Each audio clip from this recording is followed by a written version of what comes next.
This interview was recorded just prior to Queen blasting back out onto the road with Adam Lambert on the UK tour, or the start of the European tour.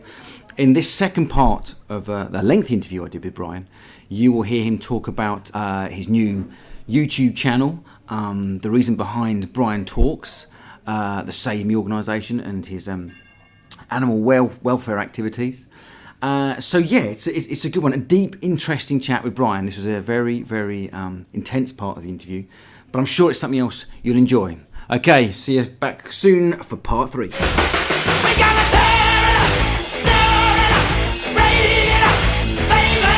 I was going to talk about now is obviously talk about the New Year show, but in the new year you also launched your YouTube channel. Yeah. Didn't you? youtube.com/Brian May. The Brian May YouTube channel, yeah, it's been a long time coming, and I was starting to feel a bit resentful because everything was up there. You know, the Freddie Mercury channel was up there, the Queen channel, the Roger Taylor channel, even the Extravaganza channel, and I thought, well, why am I not doing this? And there's a number of reasons.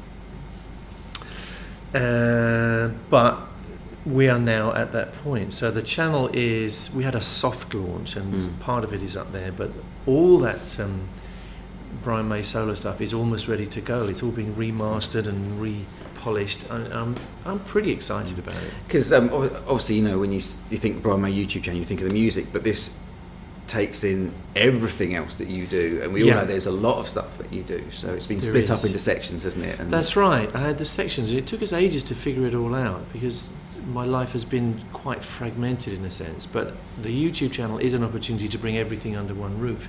So we do have the solo music, which is great, like Back to the Light and all the Resurrection stuff and everything, and stuff that I've done with Kerry, and a load of other things, like I did films like the Pinocchio film and Spider-Man and God knows what. There's a lot of stuff to put up there, the Furia film.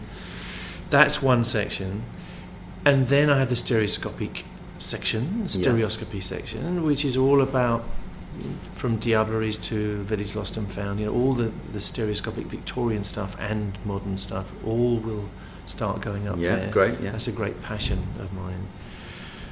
Plus we have, well, animals. You know, sure. The huge part of my life now is dedicated to animals.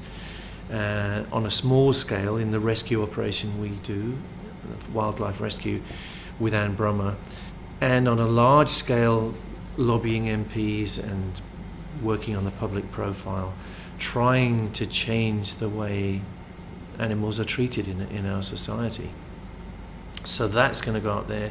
For me, it's now become broader, and as you know, the section of the channel which is completely new is Brian Talks, which is me talking into camera. Yes, indeed. This is new to everybody, isn't it? And yourself. Yeah. It's new to everybody, and it's a very steep learning curve for me. In fact, I just spent 3 days making a clip which we've had to bin for the time being because there's so much. There's a lot of risk involved in it. It's become very political. And the reason that's happened is because I discovered that all the problems we were up against trying to get decent treatment of animals are much broader than I realised. I was going to say, is that where the political side came from, or your common decency thing came from, working with the animal stuff? Absolutely. To see how it all sort of worked and didn't work, or absolutely, that's where it sort of stemmed from. Yeah, I mean, we've spent a lot of time banging our heads up against a brick wall, like getting a huge petition together, which eventually was 340,000 people, getting our debate in the House of Commons, winning the vote on the debate, and then discovering that it made no difference whatsoever. In fact, that they kind of laughed in our face. You know, and I've discovered that so many other people who are fighting for decency and fairness in society are up against the same thing. We've got a system, a parliamentary system, which enables a government to absolutely ignore everything that's going on and do exactly what they want. And this government's totally taken advantage of it, in my opinion. So I don't think we have a democracy. I think our democracy has been filched away, and we don't have fairness. The reason that we're in a financial mess is because the bankers ripped us off, and none of them are in jail, and instead of that we're blaming immigrants. I think there's a whole lot of deceit and dissembling in Parliament. We don't get told the truth. I mean, the first thing that a democracy has to have, it has to have information which is accurate and truthful, and we don't have that. We have newspapers that are biased. We have politicians who tell lies in the House of Commons, which is scandalous, and no one seems to be able to call them to account. So I find myself, having been brought up as a sort of middle-class Tory, I find myself becoming completely frustrated and angry, realising that actually we have no power. Do you think that would be the case no matter who was in charge at the No, moment? I think this government in particular has really taken advantage. Right, and I think their very nature is to take advantage. And I think the old-fashioned kind of Tory that David Cameron is built on this business of privilege. And we're all in austerity and whatever, but the top layer of Cameron's mates are absolutely the same as they ever were. They're rich landowners. They don't feel austerity. They're actually making more money than they ever did before. Right. So it's utterly unfair, and these people have power and they shouldn't do. I mean, in my mind, nobody should have power because they were born rich. Right. No, why should that give them power over the rest of us? And this whole idea, I find it very obnoxious and quite disgusting, the fact that the attitude of the government is, or if you're poor, it's your own fault, you haven't tried hard enough. I don't believe that. I believe that people are born with privilege and unfair advantage, and that's sometimes not it's just fair. luck sometimes, isn't it? Where Absolutely, you're born, where you're from. Some guy's born and he owns half of Scotland because he's born into a certain and that's family. not his fault, but I guess it's kind of, that's the situation someone's in, That's the isn't situation, it? and to me it's iniquitous and it must change. I came through the swinging 60s and Harold Wilson and the Beatles, and we all thought, this old shit that's old England is all being swept away. There's not going to be an aristocracy anymore. Everyone's going to be equal. Well, it didn't happen. Everybody thought it was happening, but it didn't. And I think under this government, we've gone way back. It's absolutely us and them. It's the rich and the rich are getting richer and the poor are getting poorer. And for the first time in my life, I think I'm beginning to understand how that is done. So I share this feeling with Russell Brand, I suppose. I was going to bring this up. He's very different from me, Russell. Yes, whether you like him or loathe him, he's got a similar kind of outlook. Yeah, isn't he? whether you like him or not, and there's probably plenty of reasons not to like him. Bless him. He's a kind of dandy man. But it's irrelevant. What he's saying, if you look at what he's saying, I would say a huge percentage of it is very true and alarming, and needs to be said. That's why he makes so many enemies. He's been vilified, and if people are vilified, it's very often a sign that they're doing something good. Because people get frightened. All the people in these positions that are perhaps threatened if there's an upheaval will fight to the death to stop somebody coming along and announcing it. So I share this feeling that we are in crisis. We are in a terrible time, and it's getting worse, and we're being lied to. So the idea of really starting Brian Talks was to address this and try and tell the truth as I see it. And I'd like to go a lot further. The idea of common decency. Is that how you summed it all up? Does that make it feel better for you? When you sort of looked at all these things that were going on, you didn't agree with what you liked, but you thought, what is this one thing that I could kind of... Common decency puts a label on it, yes, which is perhaps good, but there is actually much more to it than that. And I have a plan. The common decency embodies a plan which I hope would be able to change Britain. And I'm not alone in it. I've been talking to a lot of people who are in the same position as I am, but people like the National Health Action Party who are trying to make people aware that on the one hand Cameron is saying I'm saving the national health, and on the other hand he's splitting it all up and selling pieces of it off to his mates to make a profit out of. Now the idea of private companies making a profit out of our illness to me is just disgusting and unacceptable. People don't realise. So this NHA party, that's their platform. And I discovered that they're very similar to me. They're trying to be heard. They're trying to speak the truth. And they're getting attacked by all the people that they will upset. So the common decency, I think I know you said you're going on your channel, you're going to sort of reveal how this is going to work or whatever. So, if someone comes to your channel, sees your common decency clip and then agrees, is there something that they will be able to do or be involved in? There will be next week, because we will have the website up. You reveal that on your own. No, but I'm happy to say that now. Yeah, next week we will have the website up and running. You'll be able to sign up, and become a member of the Common Decency Initiative or whatever it is. And I will try to make it clear what we're going to do. I can say very clearly and openly, I mean, it will be very open. The whole idea of common decency is that everything we do will be transparent, it will be above board. I'll give you an example.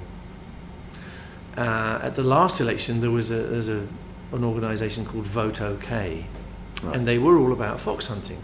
Okay. So the idea of Vote OK was to try, with the collusion of the Tory head office, to try and get MPs into the House who, when the vote came to abolish the ban on fox hunting, to bring back blood sports, these people would stand up and vote for it. Right. And they succeeded, but it was kind of underhanded, because on the one hand, Cameron was saying, oh, fox hunting's not an issue that's important to us, we might have a free vote, But on the other hand, all these people were beavering away underneath leafleting and spreading propaganda and whatever, and forcing these MPs on constituencies which were vulnerable. Right. They succeeded. So Vote OK managed to put almost enough people in Parliament to smash the act which protects wild animals. They didn't quite succeed because the Tories had to go into a coalition to form a government, but we were very close. And the only reason that Cameron didn't bring in his free vote on fox hunting and stag hunting and bear baiting or whatever was because he knew he couldn't win. To have brought that vote up and lost it would have been very losing face, and it would have obviously damaged their cause. But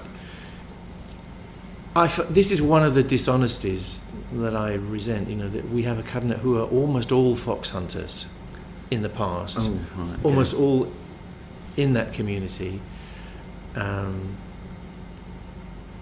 yet they pretend that it doesn't matter to them, and they seem to spend their whole life conniving to try and change little bits of the law, little bits of procedure which will make it. They've tried very hard to bring fox hunting back through the back door because they couldn't win that vote. Now, to me, it's obnoxious, and it's not the will of the people. It's been demonstrated time and time again. I just find it so medieval. I don't. It's barbaric. I don't get it. I don't get it. I mean, when I was younger, I understood across the fields near where I lived. I thought, okay, fine. And I thought, what's a bit. When I was younger, that's a bit right. It's funny. I don't. Yeah, you couldn't believe it, could you? No. And yet there's people who will, fight to the death to try and do it. It's almost like there's two kinds of human being, it seems to me. But having said that, there are an awful lot of people who go on these hunts who are not into the blood, and we are discovering that there are very good people involved, with horses, who would like to break away from the actual blood kill side of things. So we're getting more and more in touch with these people, and that's one of the projects for the new year, to establish a community which enjoys the outdoors, enjoys its horses, enjoys it's like everything's working with people, isn't it? Yeah, rather than it is. That's why I try not to be an extremist. I try to always listen to people and understand. And keep a sense of humour. So I mean, I know some people who in the Countryside Alliance, and I don't hate them, I have a kind of respect for their point of view, but I don't agree with it. And I think the fact that I can still have a dialogue, and the fact that I'm still non-politically aligned, makes a big difference. I mean, Anne and I go into the Portcullis House and the House of Commons a lot of times during the course of a year, a lot of times in the course of a week sometimes. And we can talk to everyone. We can go into the offices of all the parties, because we're not anti any particular party. We're anti certain ways of thinking. So we have some great Tories on our side, and some people will be shocked by me saying that. What? You've got some good Tories. What are you saying? Not everyone's the same, are they? No, and to me, this is the future. So if I can return to common decency, my dream is that we would have a House of Commons in the future which is not split into parties. It's actually full of people more like the European Parliament, where people represent their own conscience and the will of their constituents. Locally elected people, isn't it? Yeah. What's good for maybe where you live might be not good for where I live. So absolutely. It's kind of live locally almost in a sense. So. Yeah. In other words, have people in there. Take away the corruption, take away the coercion, take away the whip. Now, the whip is an ancient tradition, and I don't know if the major part of the population even understands how it works. I didn't. What's a 3-line whip? Well, I tell you, want to know what a 3-line whip is? I don't know, Brian. I'm going to learn something today. When we had the Badger vote, the vote on the Badger, at the end of the debate, there is a vote, and that's the way things always work, and the vote will determine what happens. And it turns out that some votes are going to make a difference and some are not, and most of them aren't. But if it's a vote which is going to be crucial to the government, and if they lose it, they're going to lose ground, what they will do is call in the whips. And the whips go round basically and offer a carrot to MPs and a whip on the other side. So they'll say to some MP, I hear that you might vote against the government on this issue of badges because you think the badger cull is a waste of time. Well, if you do that, it's a real shame because, there's this great government post that's coming up next week and you could be in line for it. If you vote for it, you won't be in line for it. Okay. Plus you're being treated very well at the moment. You get time off to go and see your kids at the weekend. That will stop, actually, if you vote for this bill. Okay. That is what happened, and for the first time I was able to see that happening. So all these MPs who would have voted with us weren't able to. Now I'm not talking about the first vote, I'm talking about a later vote. Yeah. There's been a lot going on here, but to me that's corrupt and that's unfair and that stops democracy working properly. I would sweep it away. There's a lot of things in Parliament which I would sweep away, and that's my dream. Common decency for me and the friends of mine who are working for it would try to put a new kind of parliament in session which would not have any allegiances to parties, also would not have allegiances to vested interests. That's the other thing. We have seen votes happen recently where a significant number of the MPs that are voting on an issue have a financial interest in the outcome of the vote. That should never be allowed. How could you possibly? These people will be directors of one way. They'll be directors of some company which will benefit from fracking or whatever. I'm speaking hypothetically, and they can vote on an issue which where are we going that. with this one? Yeah. How can that be democracy? How can that be fair? So, there's an awful lot to address, and I don't think the major parties are addressing it. I think they're perpetuating the status quo. I would like to see all that crumble. I would like to see people in the party who are independent, so in Parliament, edit if you like, people in Parliament who are independent, have a mind of their own, have a conscience, are not career-minded, they're not trying to work their way up inside a party, but they will vote according to their conscience and according to the will of their constituents, because that's why they're there. Yeah. That's the way democracy should work. It's not working that way at the moment. So you're going to channel a lot of this through your YouTube channel, and then you're obviously going to have this this hub for the common decency, all to be revealed sort of thing through you guys. I mean, this is a huge subject for you to take on. It is a big thing, and maybe I'm a naive dreamer. I don't know, but if somebody doesn't stand up and try, then nothing ever happens. But you could go back to that and in your music, again, dreams are what creates ideas which stem seeds to build things. I mean, maybe that's what the music career has taught me. If you have big dreams, if you visualize something big, you have a chance of achieving something big. If you don't have dreams, you ain't going to achieve. Your dreams are not going to come true. There's a great song that says that. There's a song to be written there somewhere. It's in South Pacific. Oh, right. I see. Okay. If you don't have a dream, how you gonna have a dream come true? Oh, of course. Yeah, it's a very wise song. Yeah. But it's true. If you don't dream, if you don't try, if you don't step up and put your head above the parapet, nothing will happen. There's a great saying. Evil happens when a lot of good people do nothing. Well, who said that? Can't remember. Sounds good though. Take it, Brian May. Exactly, 2015. Can we do it again? Can we do it again sometime? Ooh, I'd like that. Ooh, seaside rendezvous. Give us a kiss.